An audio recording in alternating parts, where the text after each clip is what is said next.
Hi everyone, Marches here and welcome to the channel. And today I'll be doing another comparison between two awesome performing sneakers. On my right is the KD13s and on my left is the Jordan 34s. Two of the best performing sneakers out right now. They are two of the bounciest sneakers too. So let's find out which one is for you. Let's go.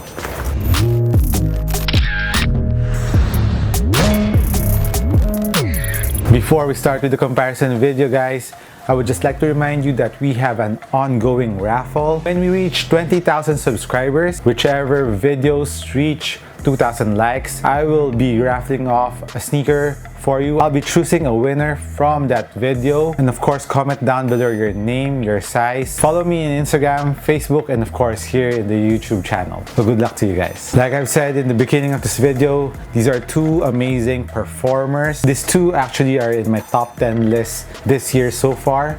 So let's start off with the uppers of both sneakers. The KD13s features a ripstop mesh upper all throughout the sneaker. My Jordan 34 colorway, it features a TPU coated mesh upper. It looks like a net, and some other colorways have different material. My Jordan 34 lows, which is not here, has an upper made out of translucent material, which is also a little bit shiny and holographic. I really like that upper too. With this one, it is very well ventilated, while my Jordan 34 lows are not as ventilated as this, but the materials are also very thin. And comparing it to the upper of the KD13s, the KD13s is not that well ventilated, but at the same time it is not too hot too. And in terms of support, let's start off with the forefoot area of the upper. Both, I will say, are very supportive around the forefoot area. They are very well fused, and for the 34s, it has this TPU plate in the forefoot area, which gives you support and durability of the material, and it prevents your foot from sliding off the footbed, especially around the forefoot. When you're putting force, when you're stopping with maximum speed, it will really hold your foot down to the footbed. While the KD13s, even though it doesn't have that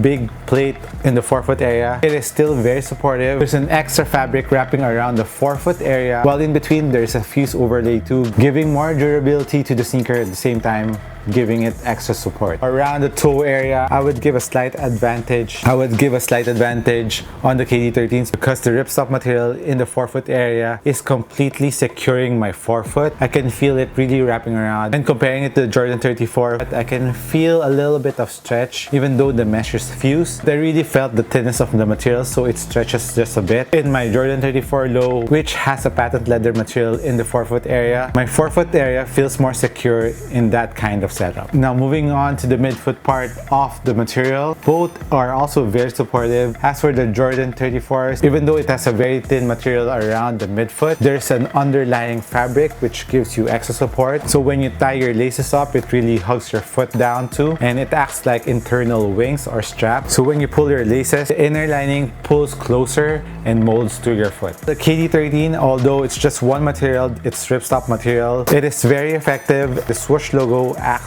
as a support laterally inside the midfoot. It also has an underlying material which also gives extra support and durability around the midfoot area. As for midfoot support and durability, I would say it's a tie. Moving on to the heel part of the sneaker, heel lockdown, heel support, heel containment are very good on both sneakers. Only difference that I felt and noticed is around the ankle bone, which is more comfortable around the KD13s because it is more cushioned around the heel and ankle area compared to the Jordan 34s, which is also very cushioned but just around the lower heel part. So around your ankle bone, you can feel the upper touching your bone. Sometimes disturbs and annoys me when I'm playing, but they fix that on the lows because the lows doesn't have this material, and the inner cushion of the lows wraps around your ankle area, which is very comfortable. So for me, I would prefer the Jordan 34 lows instead of the regular ones when I'm comparing it with the KD13s because the comfort level around your ankle and heel is better on the lows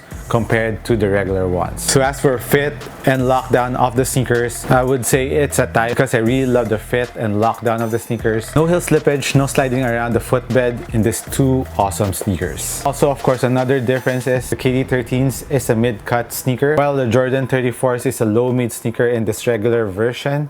But there's also the low-cut version of the Jordan 34 lows. So it really depends on your preference if you want it to be more of a mid-cut or a mid-low or a really low sneaker. Moving on to the midsole and cushion part of this too. Of course, the KD13s features full-length zoom without a strobo board on top, and the cushion is really amazing. Bounciness in the forefoot is at its maximum, especially it is double stacked in the forefoot. It has an additional forefoot zoom puck located around the ball of your foot. You feel low to the ground. Court feel is amazing, at the same time very responsive. And as for the heel part of the KD13s, impact protection is awesome too, and also giving bounciness around your heel too. While the Jordan 34 features unlocked zoom in the forefoot area, it is a very big zoom unit. You can see it protruding here in the clips plate. The Jordan 34 has minimal impact protection. So here's the main difference between the two cushion setups, which are equally two of the bounciest sneakers out in the market right now. But the main difference is, if you want your foot to be more stable and laying on top on a strobo board,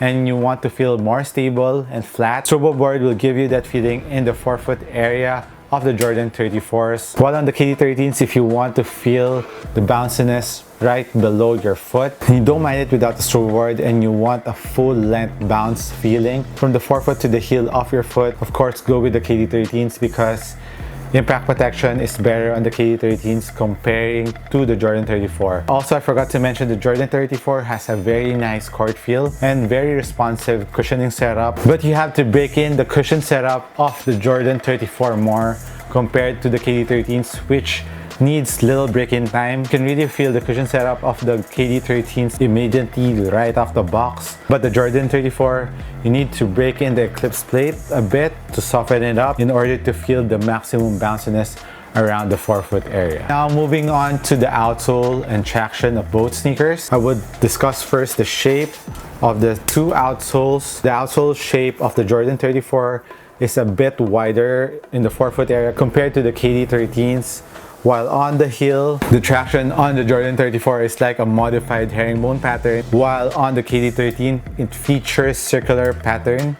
And as for the rubber compound, I would say they're both pretty hard, but the rubber threads on the KD13s are thicker compared to the Jordan 34s, which is a little bit thinner. So on a clean court, indoor court, no problem on both sneakers. Both are very grippy. But on a dusty court, I would give an advantage on the traction on the KD13s, because it still grips amazingly even on a dusty court. It doesn't pick up dust at all, and it still grips very well on a dusty court. While the Jordan 34's traction is also good on a dusty court, but it's not as amazing as the ones in the KD13s. So as for traction, I would give the win on the KD13s, and because on how hard and thick the rubbers are on the KD13s, and at the same time it grips better on the clean and dusty floor. As for outdoor use, a lot of you are asking me on that. I would say on outdoor courts, I would choose the KD13s because of the cushion setup. The traction is very good, and the rubber compounds is very durable. You can still hoop with the Jordan 34s outdoors, but if I was to choose between these two, I would choose the KD13s to be played outdoors. And as for sizing, regular footers go true to size on both sneakers, and wide footers go half a size up. Both sneakers are on the narrow side, so wide footers, watch out for that.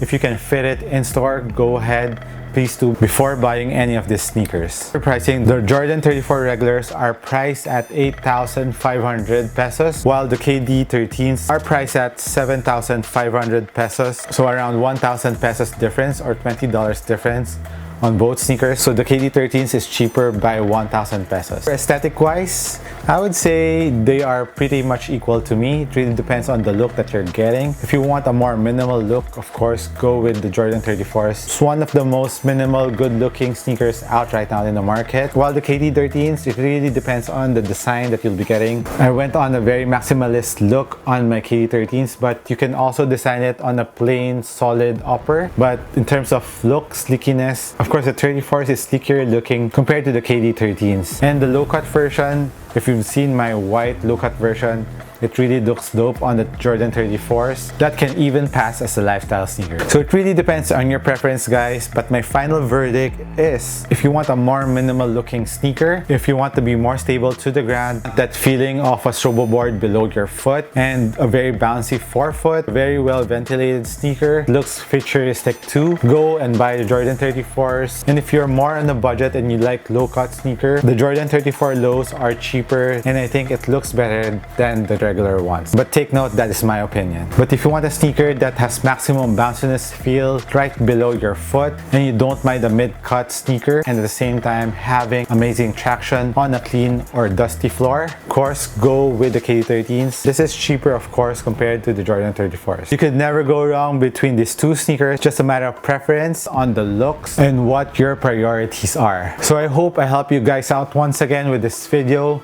Comment down below if you have any questions. Guys, thank you again for your support. Thank you for dropping by and watching this video. This has been Marches. I'll catch you on the next one. Peace.